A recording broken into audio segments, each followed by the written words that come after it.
I want you to imagine now a dark and stormy night. There's 1,000 people crammed into this homeless shelter. 999 of them are there to escape the icy blast and all this, and one of them is there because he got lost and walked into the place. And it turns out that the average wealth of the 1,000 people in that homeless center is $40 million, which would pay the total budget of this church for the next 60 years, $40 million. Because that one guy who was lost and walked in there was Charlie Koch, the oil man from Wichita. He and his brother David are worth $41 billion apiece. I submit that figures like that are beyond comprehension. And that kind of averaging is totally unnecessary and unenlightening. If you ask for the median wealth of the 1,000 people in the area, it'd probably be about $5. But there's one that hits a lot closer to home. The economists that do the calculating say that the recession ended in 2009, 5 years ago. Since then, the gross domestic product is up, the stock market has rebounded, wages are up considerably. But you'd have a hard time telling that to a whole lot of Americans.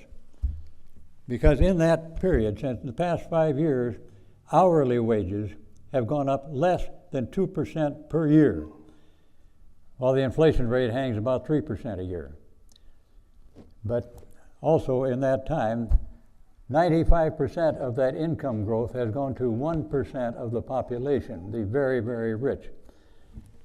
Some of whom are making an obscene amount of money, I would suggest. But that is the kind of information that can hit home if we can cope with the numbers. And the trouble is, it is so easy for us not to. So many people, when they see a number in a news story or hear it, their eyes simply glaze over. It means basically nothing to them. Anytime you have a comparison using numbers, it's a potential disaster area for distortion. A long time ago, the Des Moines Water Works announced that it had checked our drinking water and discovered that it was 1 part per million was contaminated. 1 part per million wound up on page 22 of the paper. And then as time went by, they got more sophisticated equipment so they could do a better accounting. And then they reported that there were 500 parts contamination per billion. 500, did you hear that? Oh my God, 500 of them things swimming around in there. Boil the water, for gosh sakes. It's actually 500 parts per billion is 1/2, of course, of 1 part per million. But the number 500 rings with people. The billion and million may or may not. Often does not. We had a reporter down at the Register who wrote a piece about the national debt. Unfortunately, throughout it, the figure he used was a national deficit, which is the 1-year debt, the budget shortfall, as opposed to that which accumulates over many years. What's the difference? Just a few $1 trillion. But once again, trillion is a figure that nobody can understand. It's simply beyond comprehension, too big. Last week, Mark had people up here, 5 or 6 of them, holding out a long string, which was one continuous number. It had to do with molecules of water. And I think there were 26 ciphers on that. It was a monstrous thing. But as I looked at it, I thought, you add one more zero, and it's 10 times as monstrous. That's what another cipher will do. But by the time you've got 26 up there, that number has become meaningless. Mark used the example of the number of molecules of water. My favorite example along that line is Julius Caesar.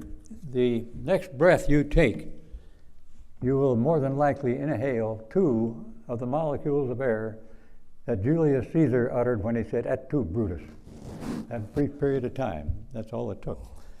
But the trouble is that the spin doctors can capitalize beautifully on our inability to cope with those kind of figures. For instance, let's say that you're a political reporter and you've been assigned to cover a candidate, and you try to be objective. You're going to tell the truth all the way, but you do have a favorite in the race. Well, he announces that he's going to hold a rally out at the ballpark, and 750 people show up. If you're for him, you say more than 700 were there. If you're against him, fewer than 800 showed up. The words 700 and 800 don't mean that much to people. More and fewer do. That's the part that they're likely to remember. He tells a joke. If you're for him, you say that it drew smiles from the audience. If you're against him, you say nobody laughed, assuming that it's true. But it can be true in both cases. You're supposed to get a picture of him. Well, there are 750 people are sitting in the seats right behind home plate. They've taken down the backstop. And the candidate is standing on home plate. You can go out to the picture mound and take a photograph of him. It'll show nothing but the picture of him and the smiling faces of his audience, if you're for him. If you're against him, he'll clear out in center field and take a picture that shows all the empty seats. It happens. It's too easy. If you're for him, you take a picture of him kissing a baby. If you're against him, you take a picture of him picking his nose. It can be that simple. And a lot of this distortion that occurs is truly unintentional and quite innocent.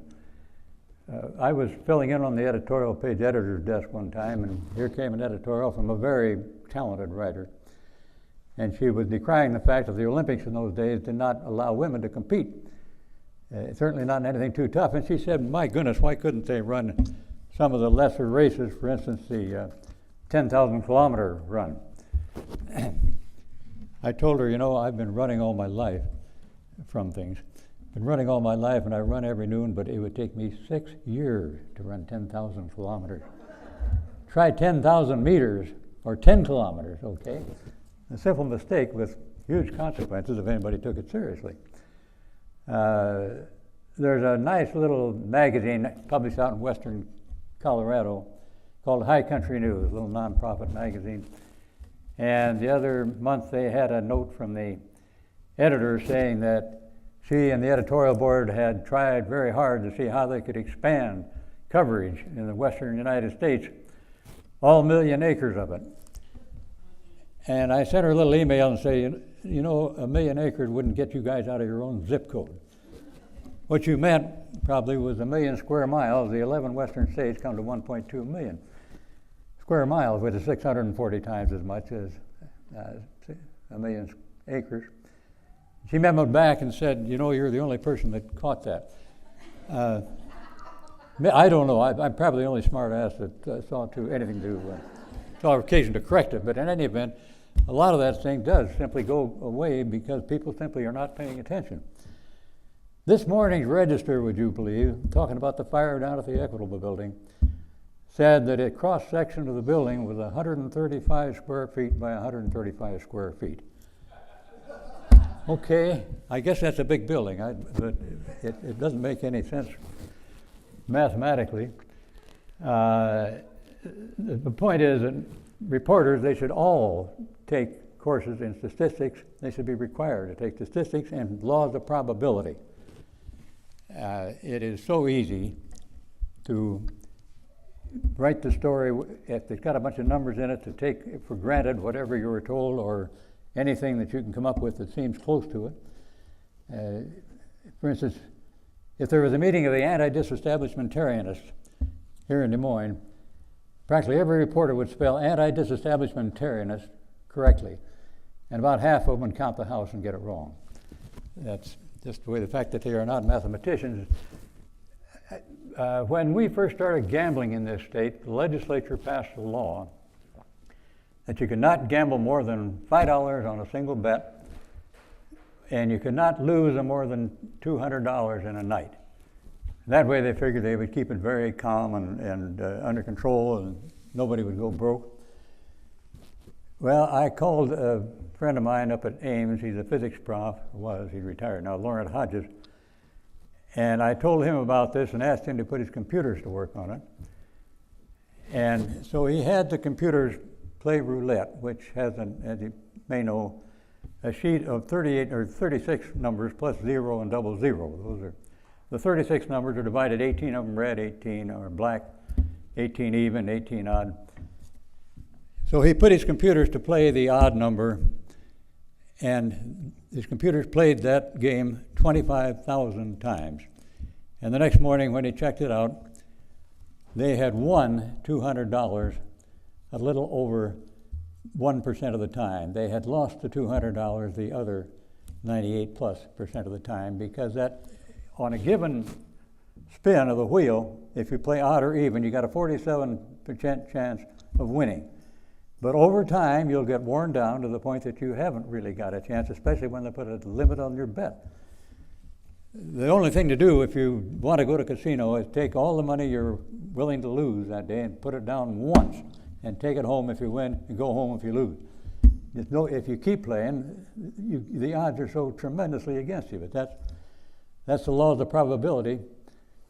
I remember reading one time that the lottery, winning a major lottery, is such an impossibility that you are 40 times as likely to kill yourself falling out of bed as you are to win a major lottery.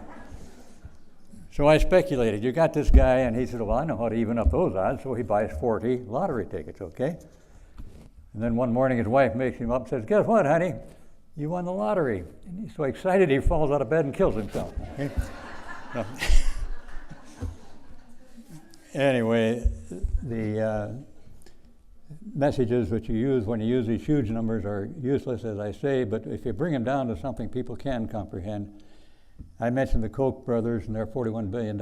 If Charlie Koch were walking along and spotted a $100 bill on the floor, it would be economically unadvisable for him to pick it up, because the time it would take him to bend over, pick it up, stuff in his billfold, and keep going would be time he would be losing, in theory, from his income-making job, and he would lose more money than he would gain by picking up that $100.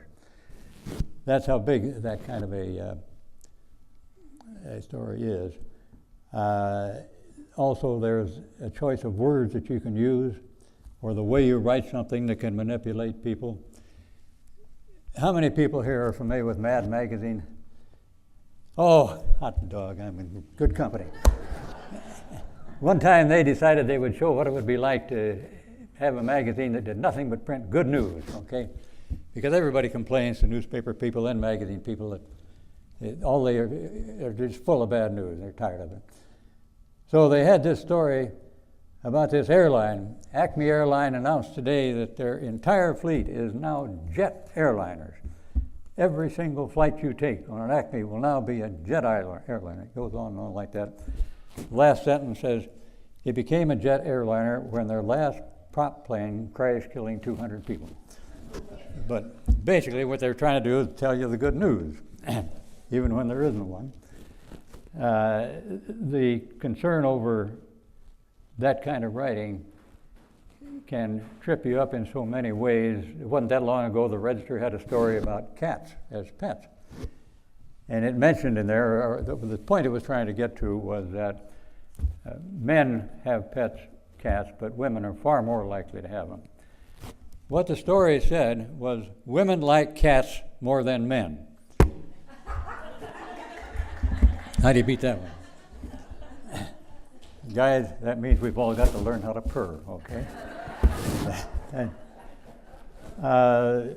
One of the ways that they manipulate also is through the polls, which are not really expressions of opinion, depending on how you word them and that sort of thing. You can trust Gallup, Harris, the Iowa poll usually, and Pew Foundation, that sort of thing. But let me give you an example of a push poll. This actually happened. I was called out working in my shop, and the telephone rang, and this lady said, Mr. Leonard, we'd like to know your opinion on something or other. And the way she was talking, I realized right away it was probably a push poll. It was not going to be something accurate.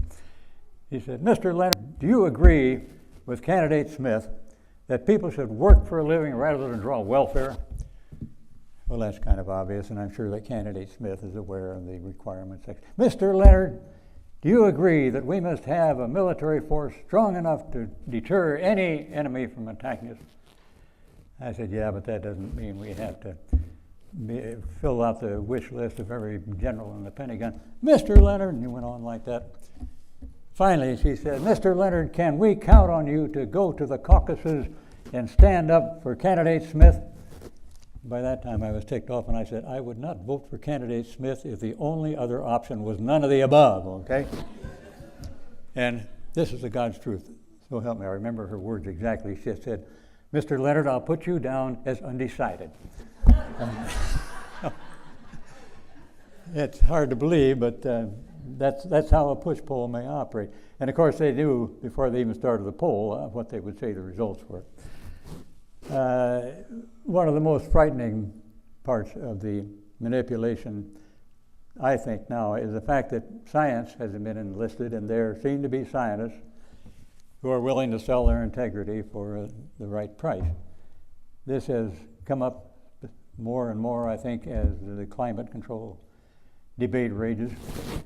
But the one I want to mention, I think, is the worst example I have ever heard of. A fellow said that he had found a correlation between childhood vaccination and the incidence of autism in small children. And he convinced a whole lot of young mothers out there to deny their kids that vaccination, and we're still feeling the effects of that. And 10 years later, that magazine refuted the thing and said that they had discovered that the scientist was in the pay of a law firm that had a suit pending against a pharmaceutical house. Now that's about as bad, I submit, as it can get, but at least I hope it's as bad as it can get. I'd hate to think it get any worse. But with all this sort of thing going on, we still have people of integrity writing the news to the very best of their ability. I think down there, the Register, of course, has come under a lot of speculation lately, but they got people like Clark Kaufman, Randy Evans, Andy Dominic, Rox Laird, Jason Clayworth, Tony Lays, a whole army of hard-working, conscientious people full of integrity. I would hate to think, one time somebody asked Mike Gardner, the former editor of the Register, he said, what do you think about Fox News? And he said, well, you can have facts or you can have Fox. And the day, I wonder if we're going to face a day where the whole media world is dominated by the Rupert Murdochs of the world. When that day comes, we're in bad shape. I don't want to close on that kind of a note, though. I want to mention a science story. This scientist went out and gathered up 100 grasshoppers, and he removed their hind legs. And he put them all on a big table, and he looked at them and said, jump. And nothing happened. So he said, jump. Nothing happened. So he said, jump. Nothing happened. So he went to his desk and wrote a learned article on that he had just proved that the ears of grasshoppers are located on their hind legs. So, which reminds me again of the story about an outfielder for the Brooklyn Dodgers. The old Brooklyn Dodgers' name was Babe Herman. And he had a drinking problem. Well, no, he had no problem drinking. He had a drinking problem, and so the manager called him in, sat him down, and the manager put a goldfish bowl on the table and poured a quart of vodka into it. And then he dropped a couple of earthworms in it. And they swam around for a little bit, and finally they expired and floated to the top. And he said, Babe, did you learn anything from that? And Babe said, well, I certainly did. As long as I keep drinking, I won't have worms. Thank you, Mike.